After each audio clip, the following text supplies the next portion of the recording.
Good afternoon, everyone. Appreciate you guys being here. I just first off want to say thank you to John Cohen and our university leadership.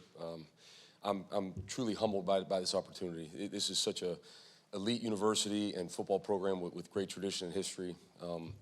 It's a special place, and so to represent this university as the head football coach, to represent our team in that way, I'm humbled by that, and I promise you get the best I absolutely have. I do want to take a minute and thank Coach Freeze. Myself, my family, we would not be here without him. Coach Freeze is truly a special, special man. Definitely affected our lives in many, many ways.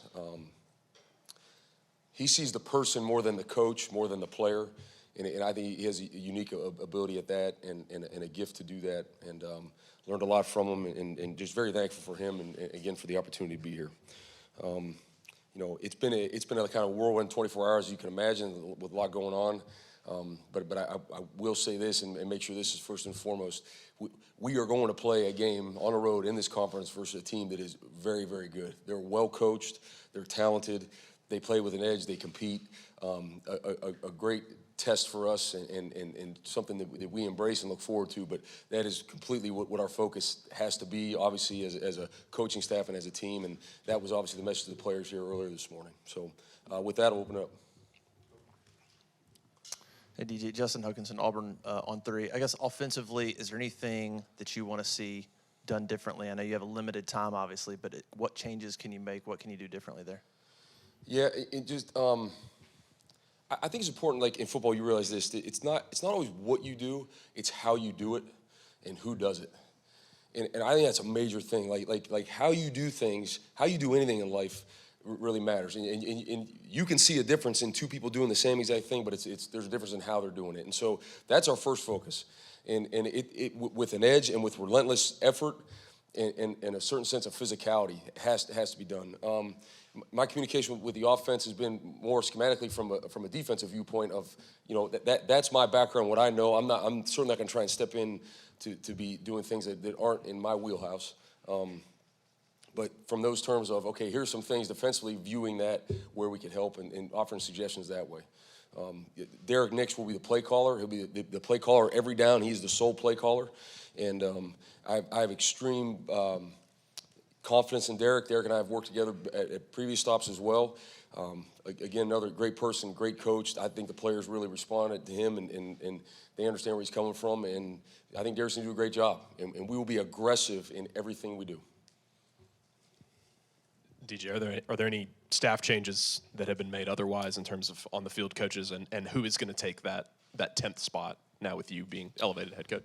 Yeah, so there's been no other changes on the field coaches. There's been some off the field staff changes that have taken place. The on the field thing doesn't take as much importance anymore with the new rules of, you know, you're allowed to have more than 10 guys coaching on the field. So that was always a big naming of that. The important thing to me was, in my comments with the staff, what I echoed to them was, I don't want to be changing a bunch of things and uprooting and guys start changing their jobs. I think it's important, like, we're able to focus on their jobs. And so for me, that's wearing two hats, but I don't want to be changing a bunch of other people doing that. So Jake Giannone is my guy that works with the linebackers on defense. He's been doing that all year long, because as the coordinator, there's times where, you know, I need some help with position group as well. He'll continue to do that. He does a tremendous job. He's a tremendous young football coach. But in terms of, like, naming someone or something different, we're not doing that. Peter Rauderkus, AO.com. Going back to the offense, quarterback was something that flip-flopped a little bit on Saturday. Do you guys have a plan yet going forward at quarterback this season? Yeah, we're evaluating that right now.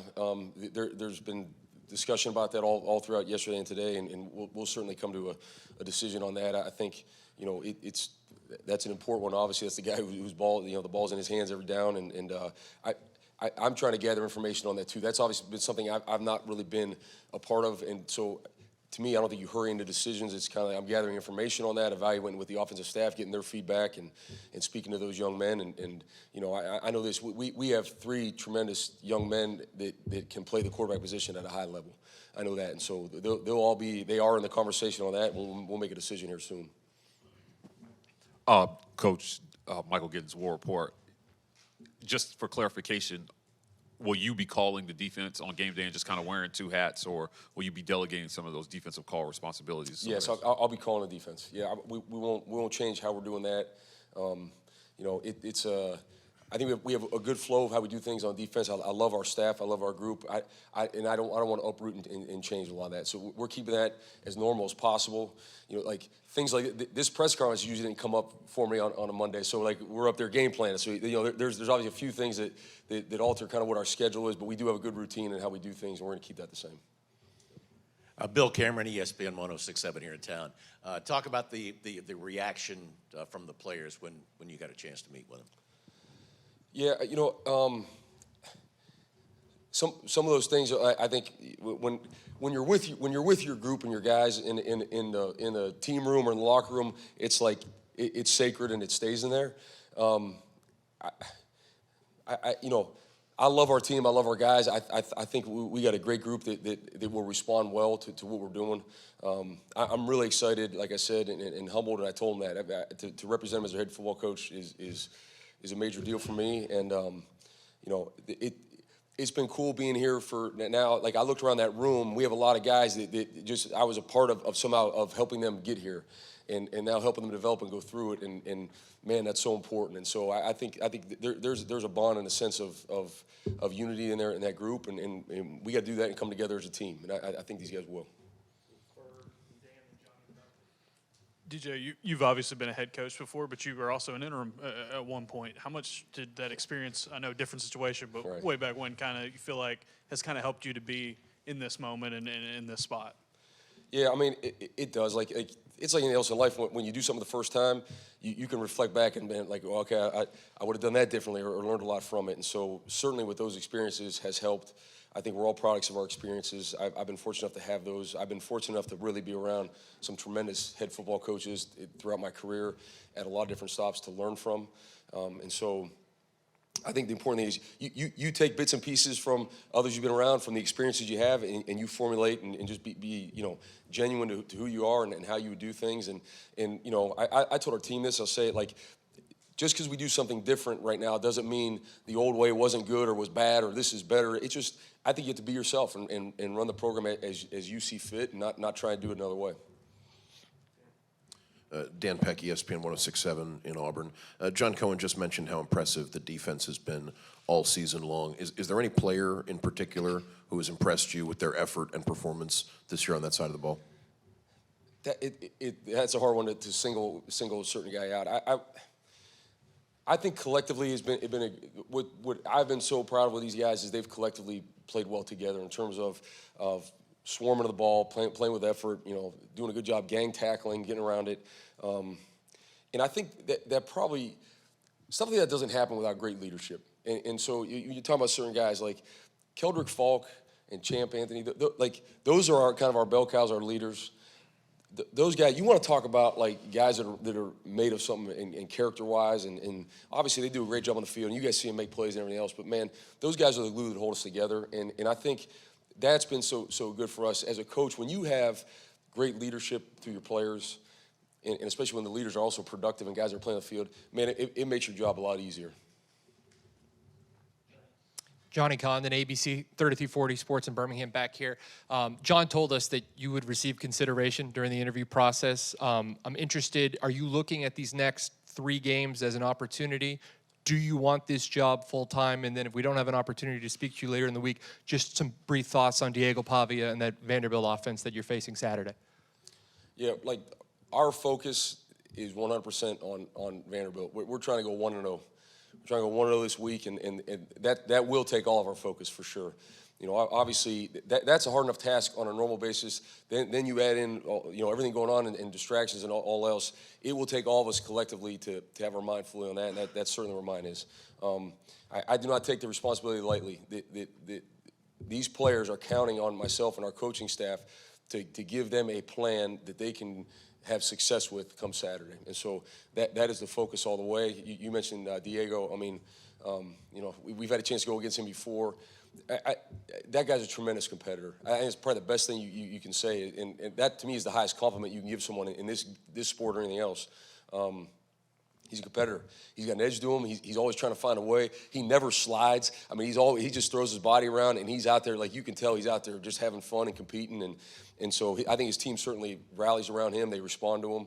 You know, it all starts with him, but they've got talent around him as well. I think they have talent at all positions. They have an experienced offensive line. You know, their receivers are guys that have played a lot and caught a lot of balls for them. You know, I think their tight end's one of the best tight ends in the country, and their backs do a great job of getting north. So it's a big challenge, big task. I think our guys will embrace that and be up for it.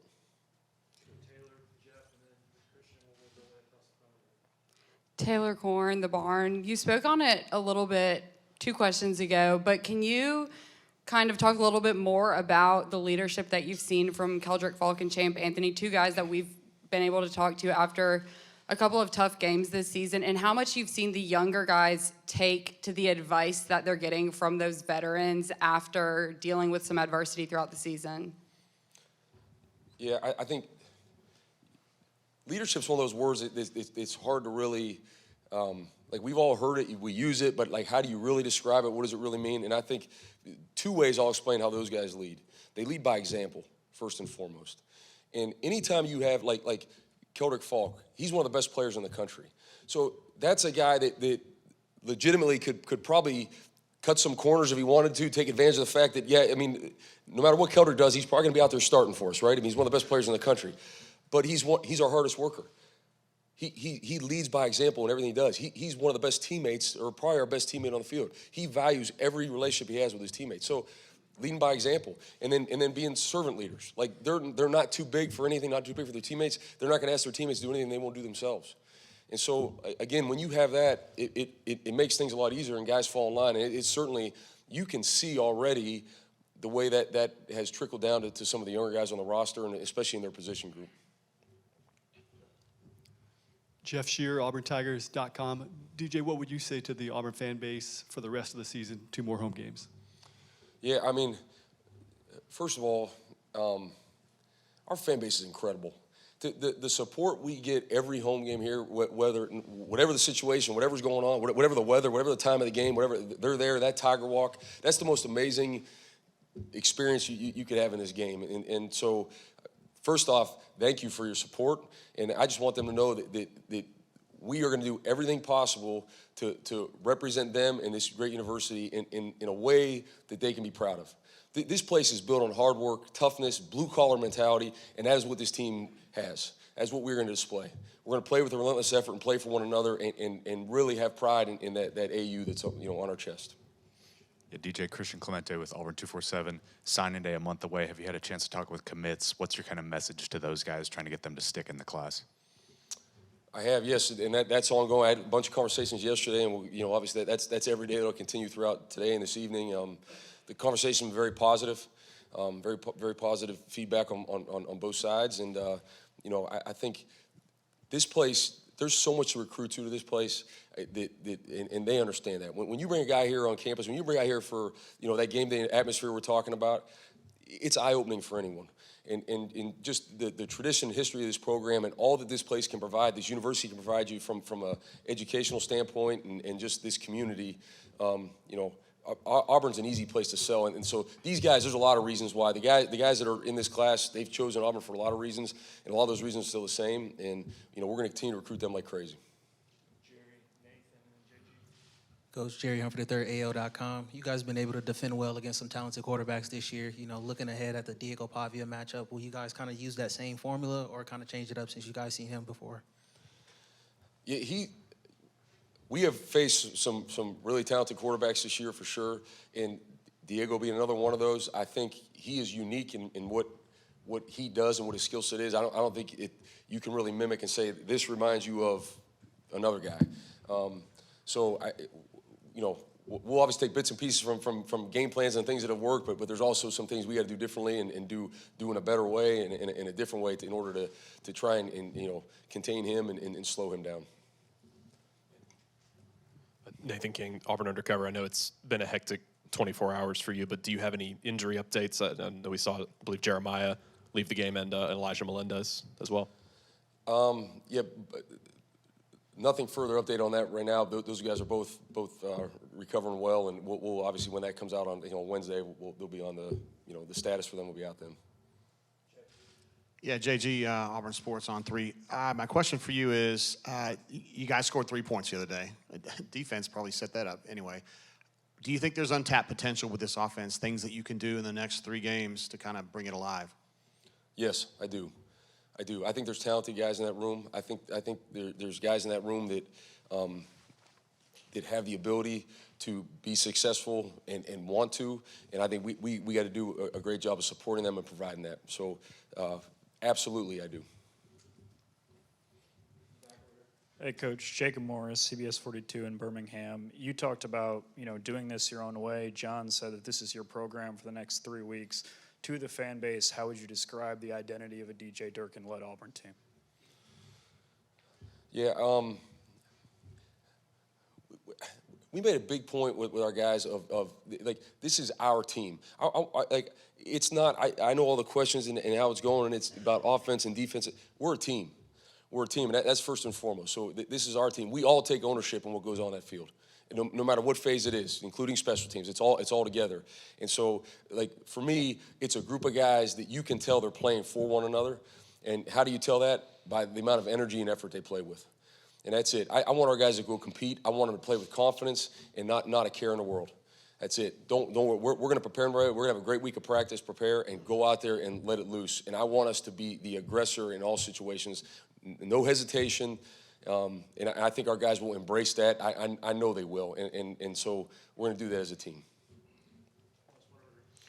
Coach, William Halliday with Auburn Undercover. Are there any freshmen over these next 3 games to finish out the regular season that you or any younger guys that you expect to get some playing time?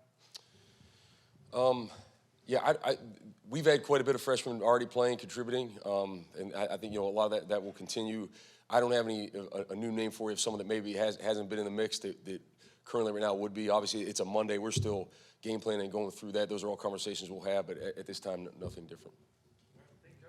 All right, thank you, guys.